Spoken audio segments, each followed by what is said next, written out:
Palabra Pública, letras para el debate en Uchile TV. Bienvenidos y bienvenidas a Palabra Pública, letras para el debate, un programa que hacemos en conjunto a través de Uchile TV y la Radio Universidad de Chile. Uchile TV transmite a todo el país en la región metropolitana desde el 11.2 de la señal digital y la Radio Universidad de Chile a través del 102.5 FM. Pueden seguirnos a través de nuestras redes sociales en @UchileTV, @UchileRadio y @Palabra Pública_. Recientemente tuvimos la segunda vuelta de las elecciones presidenciales en Chile, que dieron como ganador al presidente electo Gabriel Boric, quien se impuso con más de 11 puntos de diferencia sobre su opositor, José Antonio Kast. La mayor votación histórica marcó esta elección, pero también otros hitos que estaremos comentando a lo largo de este programa con Manuel Antonio Garretón, sociólogo y politólogo chileno. Es licenciado en Sociología en la Universidad Católica de Chile y doctor de la Escuela de Altos Estudios en Ciencias Sociales de París. Desde 1994 es profesor titular del Departamento de Sociología de la Facultad de Ciencias Sociales de la Universidad de Chile. Por supuesto, es también Premio Nacional de Humanidades y Ciencias Sociales. ¿Cómo está, Manuel Antonio? Bienvenido a Palabra Pública. Hola, muy buenas tardes. Saludos a todas y a todas quienes trabajan en esto. Gracias por acompañarnos, profesor. Y lo primero que quisiera preguntarle, aunque tal vez pudiera parecer secundario, es por su evaluación de los símbolos que hemos visto en los últimos días. Me refiero a un presidente electo que congrega a la mayor cantidad de personas que se han juntado públicamente desde el inicio de la pandemia, que se reúne distendidamente con la Convención Constitucional, a pesar de que el presidente Piñera nunca ha puesto un pie en ese espacio, a un presidente electo que parece también preocupado de las señales, de los gestos, de los abrazos, de otra forma de relación más sensible pareciera con la política y con las y los votantes. ¿Cuál es su evaluación de lo que hemos visto en los últimos días? Bueno, mire, yo partiría por un primer elemento que es símbolo y que es mucho más que símbolo. No quiere decir que los símbolos no sean importantes. Que es el resultado de la elección. El resultado de la elección es algo sorprendente desde el punto de vista de su significado. No solo los datos que usted señalaba, el presidente más votado en la historia de Chile, el presidente electo más joven en la historia de Chile, pero el día domingo pasado votó un 55% de la población, el porcentaje más alto desde que hay voto voluntario, superando, lo que es muy importante, incluso el plebiscito, pero lo más significativo a mi juicio es que si uno recuerda, hace más de 30 años, votaron por la continuación de la dictadura un 44,1%. Es decir, por Pinochet. Y votaron por terminar con ella el 55,9%. En la elección del domingo votó un 55,9% por el candidato Gabriel Boric y un 44,1% por el candidato José Antonio Kast. ¿Y ahí qué pasó, profesor? Bueno, pero ese es un significado muy profundo. Quiere decir que se reproduce el clivaje central de la sociedad chilena y por, no voy a decir segunda vez, porque han habido otras veces, pero 30 años después, por los mismos porcentajes, se decide nuevamente que se quiere terminar con el tipo de sociedad, con el clivaje fundamental que generó la dictadura, que armó y construyó un tipo de sociedad. Entonces, lo que quiero decir es que el clivaje central de la sociedad chilena en todos estos años no había sido resuelto, sino solo parcialmente. Y a ese clivaje central se le fueron agregando otros muchos, que tienen que ver con todas las demandas de la sociedad, de distintos grupos, de distintas identidades, de los territorios, de género, que no tuvieron, salvo ciertos momentos, pero no tuvieron en el gobierno una expresión tan clara como la que había ahora. El clivaje es el mismo, reproduce y genera o expresa otros nuevos clivajes, pero al mismo tiempo los actores han cambiado. Y lo interesante es que lo que expresaba la candidatura de José Kast era, de alguna manera, el detener las transformaciones de una sociedad que quería superar ese clivaje. Y la candidatura de Gabriel Boric expresaba de alguna manera lo que es el no del plebiscito del 88, pero con actores diferentes. Lo que significaba también que la sociedad quería cambiar a los actores fundamentales que habían conducido el clivaje a favor de las fuerzas democráticas desde 1988, desde el comienzo de la transición, y en ese sentido elegía a nuevos actores y una nueva conducción política. Profesor, para entrar en eso, usted decía que esto fue sorprendente y fue también de alguna manera quizás sorprendente el triunfo de Gabriel Boric, que hace solo unos meses estaba en una pelea bastante difícil por conseguir los votos para validar su candidatura. A su juicio, ¿cuáles fueron los elementos que confluyeron para que finalmente el presidente electo Gabriel Boric se hiciera con la presidencia del país? Bueno, yo creo que hay que tomar en cuenta que desde un cierto momento, lo que yo he llamado el clivaje central de la sociedad chilena se redefinió. Y se redefinió yo diría, fundamentalmente, a partir del 2019. Y se redefinió en términos que gran parte de la sociedad rechazó el orden socioeconómico que se había ido construyendo y que había mejorado sin duda lo que había dejado la dictadura, eso no cabe la menor duda, pero lo rechazaba porque mantenía, por supuesto que en condiciones diferentes y en condiciones democráticas, mantenía las condiciones de desigualdad, de injusticia que la gente percibía y definía como abuso y atropello a la dignidad. Manuel Antonio, ¿y cómo nos explicamos? Y había generado también una forma de relación entre la política y la sociedad que se rechazaba. Claro. Y entonces el estallido da un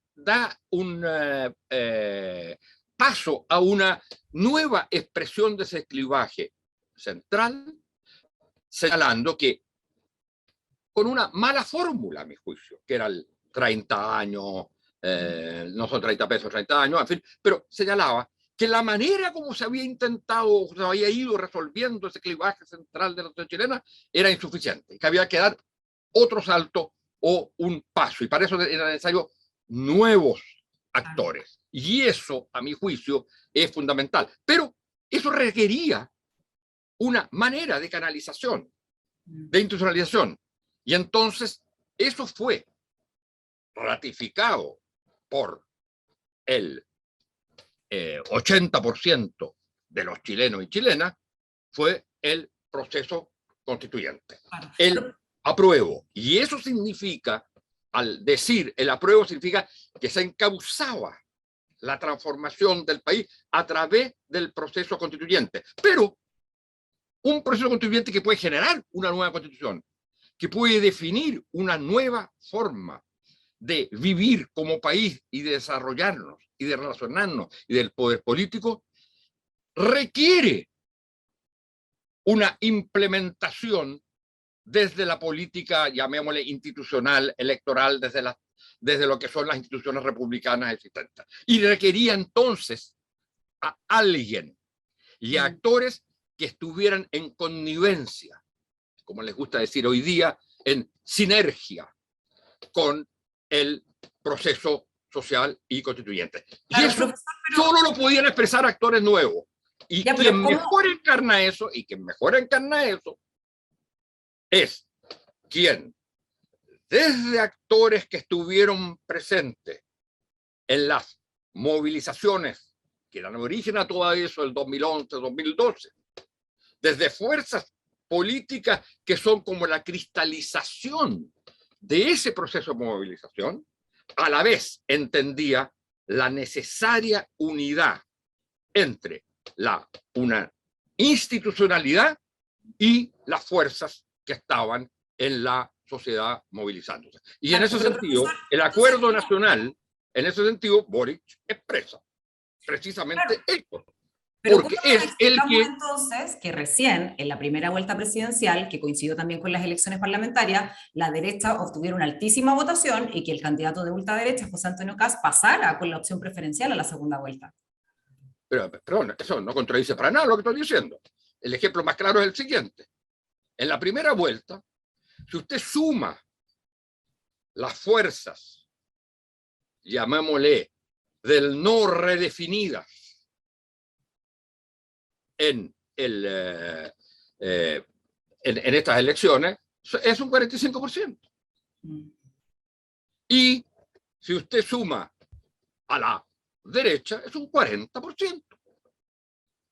Dejemos de lado el voto de París, porque se trata de elecciones que tienen paradigmas distintos, en que surgen candidaturas que no se definen necesariamente en torno del clivaje central que yo he señalado. Entonces, la derecha no ganó en la primera vuelta. Está claro que no ganó, porque si hubiera ganado en la primera vuelta, ¿por qué no habría ganado en la segunda vuelta? Si usted suma toda la fuerza derecha. Entonces, lo que quiere decir es que en la primera vuelta, entre un conjunto de candidaturas, sumadas las fuerzas de la transformación democrática, que juntan estallido, democracia, transformación y proceso institucional, obtuvieron un 45% y las otras fuerzas obtuvieron un 40%. De modo que lo que quedaba era ver si se lograba incorporar más gente, eso era un punto clave, si se lograba, porque el menos del 50% no es bueno. 55% sigue siendo no lo mejor, pero es un salto de lo que habían sido las últimas elecciones presidenciales y la participación en las últimas elecciones presidenciales. Claro. Profesor, un análisis de la plataforma Decide Chile registró que una buena parte del triunfo de Gabriel Boric se debió a las mujeres. Según ese análisis, el 68% de las mujeres menores de 30 años que fueron a sufragar respaldaron a Gabriel Boric versus solo un 32% que apoyó a José Antonio Kast. Yo me imagino que ahí hay cuestiones evidentes, como que en primera vuelta el candidato republicano había propuesto incluso suprimir el Ministerio de la Mujer, pero me imagino que también habría otras causas que explicarían esta preferencia de las mujeres. ¿Qué piensa usted frente a eso? Mire, yo creo que, para ser justos, uno diría que los dos sectores fundamentales en ese sentido son las mujeres y los jóvenes en general. Eso, ahí hay una cuestión generacional que es fundamental. La tradición chilena en las épocas democráticas antiguas y con posterioridad, en cierto modo, fue que el voto de la mujer era un voto de derecha. Lo que está mostrando esto, que estamos en un cambio epocal. sí, en la tradición política larga de Chile, desde que tienen voto las mujeres votaban por la derecha y hoy no lo es, quiere decir que estamos en un cambio. Yo sé que a nadie les gustan las cosas refundacionales, no les gusta que uno hable así, pero hay un cambio epocal. Y no creo que sea un problema de volatilidad, es decir, que hoy día van a votar por uno, otro día van a votar por otro. Yo creo que se está cristalizando lo que podríamos llamar un voto progresista sólido de las mujeres, que es especialmente fuerte cuando uno lo combina con la otra dimensión, que es la dimensión generacional.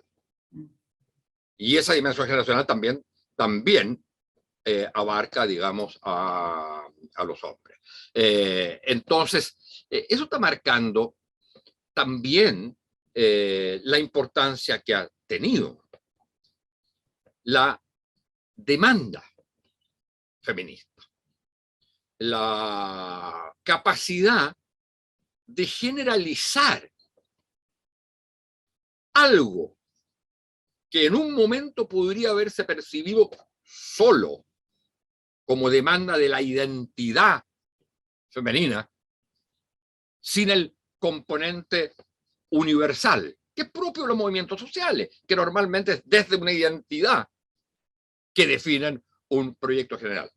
Pero aquí lo que hay, a mi juicio, si esto hubiera sido solo un triunfo de las mujeres y una derrota de los hombres, estaríamos en otra cosa. Pero estamos en que el voto femenino lidera la expresión mayoritaria del país, de todo el país, donde el proyecto, entonces, si uno pudiera hablar así, atraviesa las divisiones de género y se transforma en un proyecto nacional. La demanda feminista se ha transformado en un proyecto nacional, claro, más allá de la... femenino, digamos. ¿Perdón? Es una cuestión que trasciende lo femenino, tal como usted dice, no se trata simplemente de la división entre géneros, sino de la disputa feminista, que precisamente aboga por profundización de la democracia, que era parte también de la oferta que hacía el candidato Gabriel Boric. Y claro, pero con una cosa que yo creo que es muy importante. Hay un momento en que los movimientos sociales, sobre todo cuando nacen, reivindican principios generales, pero identificándose ellos solo con ese principio general y no el resto. Es decir, lo democrático, lo positivo de la sociedad es lo que yo soy. Y todos tienen que seguir lo que yo soy. La gran, a mi juicio, la gran importancia que tiene esto ahora es que ha dejado de ser un proyecto puramente identitario, excluyendo a otras identidades, digamos, y dimensiones de la sociedad, y se ha transformado en parte de un movimiento o proyecto nacional, en el cual se juega un rol fundamental junto a las otras dimensiones. Claro, lo cual vendría a explicar también la masividad de esa votación.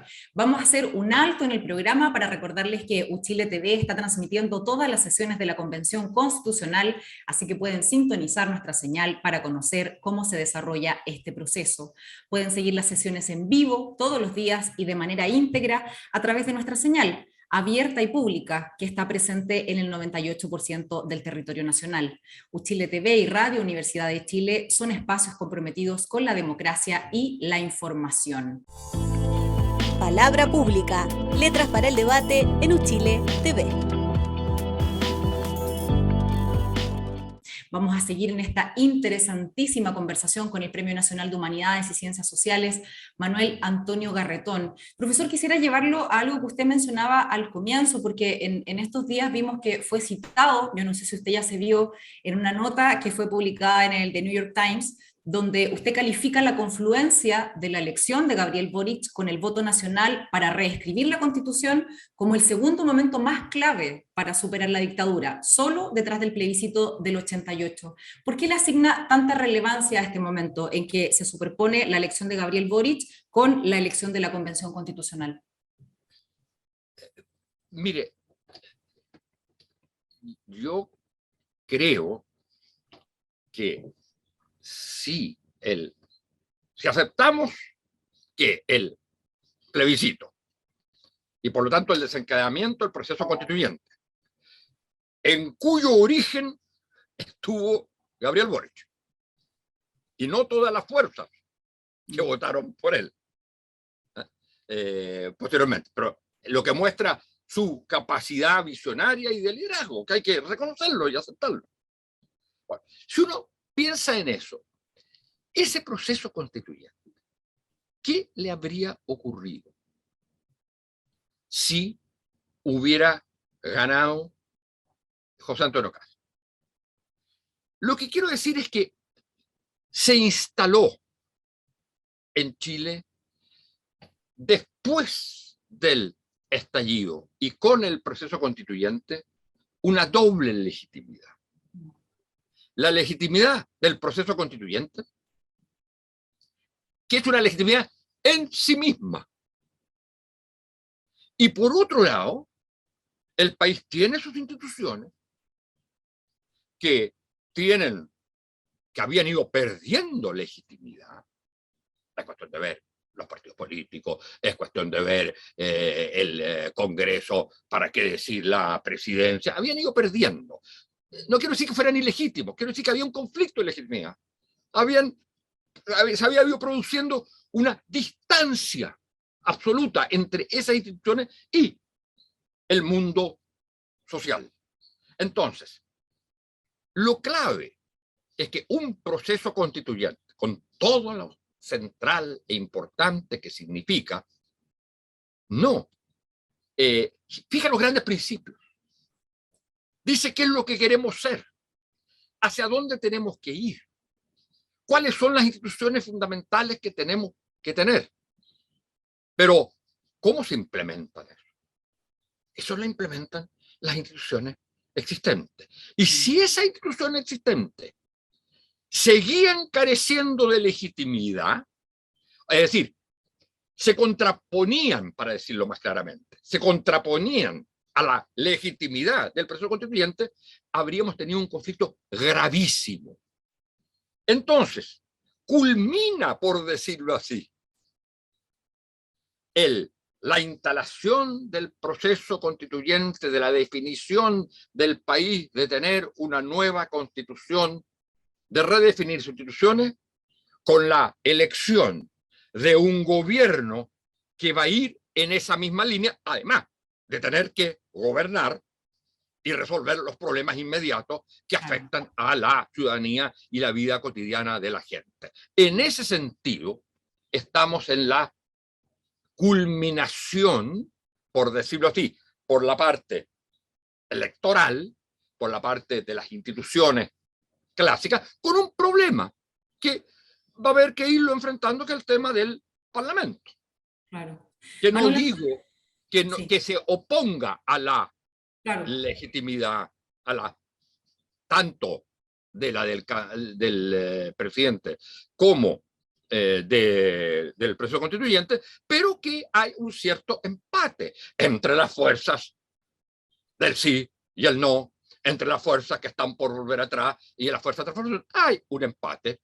Y entonces ahí habrá que ver cuánto es la fuerza, la capacidad de el proceso constituyente, y esto para mí es muy importante, y del gobierno, de seguir manteniendo esta mayoría abrumadora del 55% de las elecciones. Es clave seguir manteniendo esa mayoría. Y para eso usted tiene que ser capaz de interpretar esa multiplicidad y diversidad de conflictos, de subjetividades, de grupos que están ahí presentes. Y muchas veces eso se expresan a través de grupos políticos, otras veces se expresan de otra manera, pero lo básico es mantener eso. De modo que esto pueda terminar en la culminación ya, que sería el plebiscito de salida. Ahora, piense bien en una cosa, que si Kast hubiera ganado, él lo había dicho, si no le gustaba lo que iba a hacer el proceso constituyente, la Convención Constitucional, iba a jugarse en contra. Imagínese usted un presidente jugándose en contra lo que había sido la abrumadora mayoría de un país que había dicho apruebo una nueva constitución. No, sin duda que Entonces, esto es más sano, pero me pregunto si no habrá una especie de pugna por el liderazgo respecto de las transformaciones fundamentales del país. Y se lo pregunto porque muy recientemente el Premio Nacional de Historia Gabriel Salazar dijo en una entrevista que el presidente electo no va a resolver ninguno de los grandes problemas porque eso es tarea de la Convención Constitucional. Entonces me pregunto si no existe de alguna manera un cierto bloqueo en los liderazgos tanto de la Convención Constitucional como del presidente y su gobierno. a ver, lo va a resolver todos los problemas del proceso constituyente o la Convención Constitucional, va a decir cómo se resuelve. No los va a resolver. Va a resolver los principios. Va a resolver el cómo hacerlo. Pero el hacerlo lo hacen las instituciones y los gobiernos. No lo hace el pueblo en la calle. No lo hace esa imagen mítica que se tiene de el pueblo en la calle gobernando. Eso no es así. Entonces, yo tengo la impresión que es evidente que este es un proceso muy complejo. Es un proceso en muchos aspectos de mediana duración. No se resuelve de inmediato, pero hay pasos inmediatos. El paso inmediato es una nueva constitución que cuenta con el consenso mayoritario, que cuenta con un gobierno que lo apoya y que al mismo tiempo ahí ha sido capaz de relegitimarse después de la elección, no caer a un 10 o 20% de aprobación, como lo han hecho los otros gobiernos, sino que es capaz, precisamente como gobierno, de mantener esa legitimidad, de ayudar a resolver los problemas centrales que está viviendo la sociedad chilena, de dialogar, como lo hizo el presidente Boric en el símbolo que usted señalaba ayer, al ir a visitar la Convención Constitucional. Entonces yo tengo la impresión, de nuevo, que estamos en un escenario enormemente positivo, donde hay muchas cosas avanzadas, pero no está el destino final de la partida jugado. No puede estarlo. Uno nunca sabe si alguna vez estará jugado. Si esto no es una lucha permanente contra la injusticia, contra las desigualdades, contra la desintegración nacional, contra la exclusión de mucha gente, de los pueblos originarios, etc. Bueno, hay una lucha permanente al respecto, pero tenemos el mejor escenario para avanzar en esa lucha. Manuel Antonio, ¿usted cree que con el triunfo de Gabriel Boric, que representa a un conglomerado de menos de 10 años como el Frente Amplio y también a un partido comunista que se apoya mucho en sus figuras más jóvenes, se abre un verdadero cambio generacional en la política? Yo creo que sí. No, a ver, los cambios generacionales hay que verlo cómo los define uno. Si usted me dice los promedios de edad de quienes gobiernan o de quienes participan, por supuesto que hay un cambio generacional. Si usted me dice que hay una nueva visión de las cosas, esa visión de las cosas muchas veces es compartida por generaciones diversas. Y entonces lo importante es que la generación predominante. Fíjese bien que hay un componente que es muy importante. Piensa usted en los dos personajes centrales, el candidato a presidente y su jefe político. Los dos eran presidentes de federación, uno un año después, de la Federación de Estudiantes, que en esa época eran los organismos fundamentales del movimiento social chileno. Agregue, por supuesto, a Camila Vallejo, y agregue el otro. Entonces usted dice, claro, hay una generación de nuevos dirigentes. ¿Dónde entra, a mi juicio, el aspecto intergeneracional? En la capacidad que tenga esa generación, de nuevo, lo que decía yo anteriormente, de no confundir su propia identidad con la universalidad y de entender que ellos tienen que expresar a muchas otras generaciones. Expresar a muchas otras generaciones no es solo representarlas, es incorporar lo que otras generaciones fueron construyendo. Y de nuevo, toma el discurso de Boric, el discurso del día del triunfo. Y es muy interesante, porque hay dos discursos ahí, desde el punto de vista de mi análisis. Hay el discurso de la segunda vuelta puesto en primer lugar, y el discurso de la primera vuelta puesto en segundo lugar. No digo segundo lugar que es posterior o que es inferior, no. Digo, parte diciendo, hay un proyecto de país para el cual se me eligió. No puedo hacer nada si no cuento con todos, pero con todos informemente, con una masa que no expresa nada. No, si no cuento con todos, expresados a través de una mayoría y a través de un proyecto, que es la segunda parte del discurso. Y entonces, por supuesto que hay una tensión. Hay tensión entre el llamado a todos y un proyecto. Y esa tensión se tiene que ir resolviendo. Y se tiene que ir resolviendo, y yo creo que él plantea, decía, esto es lo que yo pienso. No lo haré si no cuento con la mayoría y con todas las mayorías, la mayoría social, pero también con la mayoría institucional. Si no cuento, no lo puedo realizar. Claro. Profesor, y en términos de lo generacional, ¿es significativo que sean estos mismos jóvenes? Usted mencionaba a Gabriel Boric, pero también a Giorgio Jackson, a Isquia Siches, a Camila Vallejo, que sean estos mismos jóvenes que inician este ciclo de movilizaciones en 2011, quienes hoy se hacen con el gobierno. ¿Es significativo en una sociedad que hayan sido ellos mismos quienes comenzaron a liderar las grandes transformaciones políticas y sociales, los que hoy hayan alcanzado en un tiempo súper breve, a mi juicio, hacerse con el gobierno? Ahora, yo creo que es absolutamente significativo. O sea, no me cabe la menor duda que se trata, digamos, hay un ciclo, uno podría decir que hay un ciclo que comienza el 2011-2012 y que tuvo una expresión, a mi juicio, importante en un gobierno, en el gobierno de Bachelet, en el segundo gobierno de Bachelet. Eso a mí no me cabe la menor duda. Otra cosa que eso se haya empantanado.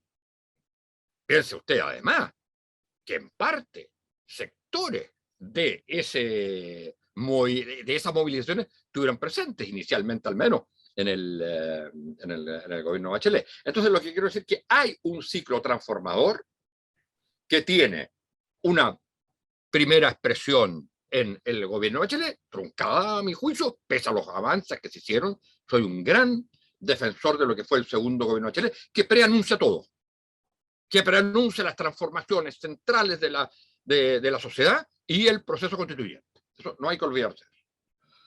Como eso no se logra, hay una fuerza que estalla en la del estallido. Pero ¿cómo eso lo transforma en fuerza institucional? Y en ese sentido, uno de los miembros de esa generación es el que junta eso.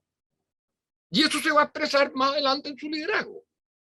Si Boric no hubiera apoyado el acuerdo nacional, créame que no habría sido el candidato presidencial triunfante. Eso es, a mi juicio, una cuestión central entender, y que yo creo que muchos historiadores, que muchos intelectuales a veces no entienden. Que este país en una época fue institucionalidad y movimiento social, en que de alguna manera la institucionalidad recortaba, delimitaba al movimiento social. Hoy día es mucho más complejo de eso. Es institucionalidad política, pero movimiento social que ya no se no queda limitado por el mundo de la representación partidaria. Entonces, yo tengo la impresión que las movilizaciones 2011-2012, y esto con el tiempo, ahora es quizás muy temprano, con el tiempo, cuando historiadores mucho tiempo después describan esto, se van a decir, mire, lo que ahora a nosotros no nos extraña, pero mire, fíjese que los mismos, no enteramente todos y cada uno los mismos, pero los que estaban en la movilización, dirigiendo la movilización, que marcaron un nuevo ciclo en la sociedad, fueron los que se constituyeron en fuerza política. Fueron capaces de constituirse en fuerza política, con todos los problemas que uno pueda criticarle al Frente Amplio, etc. Contaron además con una fuerza política más clásica, que era la del Partido Comunista. Y son los que construyeron el recambio, y este es un recambio que más que generacional, es el recambio ideológico político de la izquierda. O sea, dentro de todos los récords que se han señalado, de todos los hitos, de todos los símbolos, hay otro. Es el primer gobierno de izquierda en la historia de Chile después de Salvador Allende. Dejando de lado el Frente Popular, porque el Frente Popular era una cosa un poco más compleja, donde había un predominio de centro importante. Claro. Un gobierno de izquierda que lidera, pero que tiene una particularidad. El gobierno de Allende no fue mayoría electoral, salvo en un momento particular muy pequeño de unas elecciones municipales, que a mi juicio representaba obviamente el mejor proyecto democrático de transformación, que representaba lo que a la sociedad, eso está bien, pero no fue mayoría político institucional, porque en esa época la mayoría político institucional se construía a través de acuerdos de partido. Claro. Esta vez se construye de una manera mucho más compleja, y usted obtiene, sin un acuerdo propiamente tal de partido, obtiene el 55%. Reservarlo es otra cosa.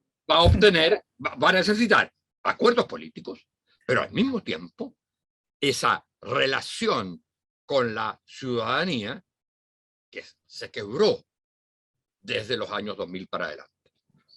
Manuel Antonio, hemos estado hablando de la coalición ganadora y ya nos queda muy poquito tiempo, pero no puedo dejar de preguntarle, ¿qué pasa con la derecha en este escenario? Porque muchos han dicho que una derecha moderna o más moderada, si se quiere, como la que representaba Evópoli o la misma Renovación Nacional, de alguna manera vendió su alma al candidato de ultraderecha que además perdió.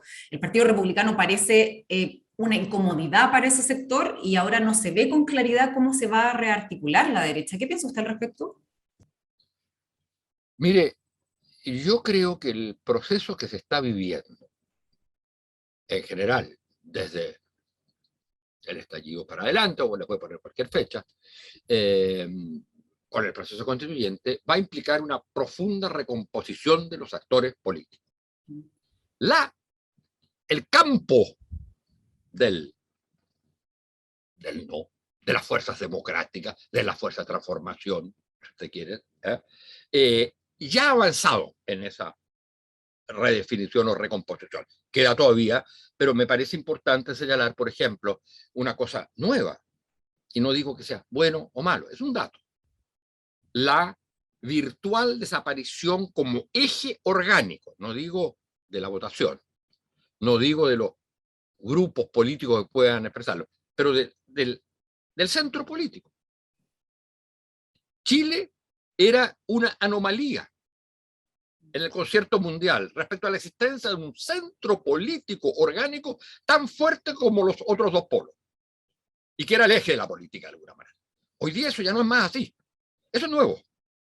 Y entonces el campo de las fuerzas de transformación lo expresa, lo dirige fundamentalmente una nueva izquierda. Entonces, si esos van a ser exactamente los mismos actores, yo creo que hay que ver qué va a pasar precisamente a través del proceso de la convención, donde también se están recomponiendo fuerzas políticas. Pero en el campo de la derecha, el problema es, yo diría, mucho, mucho más complicado para ellos. Porque, como usted bien lo decía, decidieron enfrentar la segunda vuelta como el nuevo plebiscito del 88. Y eligieron a quien estuviera más cerca de lo que representó el sí en aquella época. Eso no cabe la menor duda, no hay discusión al respecto. O sea, el pinochetismo ha muerto en cierto modo, pero si de alguna manera se expresaba, era a través de Kast. Ese fue un fracaso y una derrota de la derecha liberal y de la derecha social. Hay que reconocerlo, que fue una derrota. Fueron derrotados por una fuerza que expresaba a la derecha no liberal, a la derecha más conservadora, algunos la han llamado, lo dice Vargas Llosa, no lo digo yo, cavernaria, bueno, fue derrotado por ello. Y ese sector, el que lideró la derrota de la derecha liberal, también fue derrotado en la elección. Entonces tenemos una derecha que ha sufrido, hay que recordar que la de Kast era la derecha que estuvo en el 20% del rechazo al proceso constituyente, que insisto es una parte fundamental de todo este análisis que estamos haciendo. Entonces, yo tengo la impresión que aquí cabe un proceso también de larga data, de reconstrucción de una derecha, pero que va a tener que cortarse, que separarse claramente de cualquier vinculación con lo que recuerde el sí. Claro. Y eso está, y la pregunta es, ¿eso cómo lo hace? Piense usted en el fracaso, además, que han tenido los gobiernos de derecha. Los gobiernos de derecha, los dos gobiernos de Piñera han sido un gran fracaso en la capacidad de generar un proyecto en serio de una derecha, precisamente por las divisiones, por los problemas internos, etcétera. Entonces, no, por eso digo, está todo por verse, profesor. Nos quedaríamos conversando de este tema horas y horas. Lamentablemente ya se nos acabó el tiempo de este programa. Hoy compartimos con el Premio Nacional de Humanidades y Ciencias Sociales y académico de la Universidad de Chile, Manuel Antonio Garretón, con quien hemos estado analizando a una velocidad de la luz. Se nos pasó el programa con mayor profundidad el resultado de la elección presidencial en Chile. Muchísimas gracias, Manuel Antonio. Muchas gracias, Jennifer. Muchas gracias también a todos y todas quienes nos siguieron hoy a través de Uchile TV y Radio Universidad de Chile. Recuerden que Uchile TV transmite a todo el país en la región metropolitana desde el 11.2 de la señal digital. Pueden escuchar, como siempre, la Radio Universidad de Chile a través del 102.5 FM. Muchas gracias por acompañarnos y que tengan una gran jornada. Palabra Pública, letras para el debate en Uchile TV.